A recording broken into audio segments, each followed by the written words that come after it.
On question 15, our first step is to take the logarithm of both sides. And we do this because now we can use the power rule to bring down the x. So x times log of 10 is equal to log of 25. And now we can divide both sides by log of 10 to get x by itself. So x is equal to log of 25 over log of 10.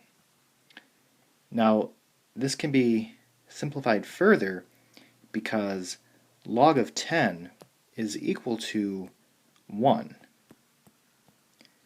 So anytime the base of the logarithm, which is 10 here, matches the inside of the logarithm, then that just becomes 1.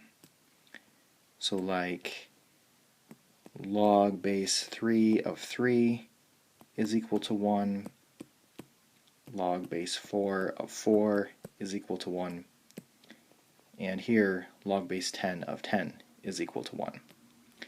And dividing by 1 doesn't do anything, so essentially that just cancels it out, and we have log of 25 as our exact answer.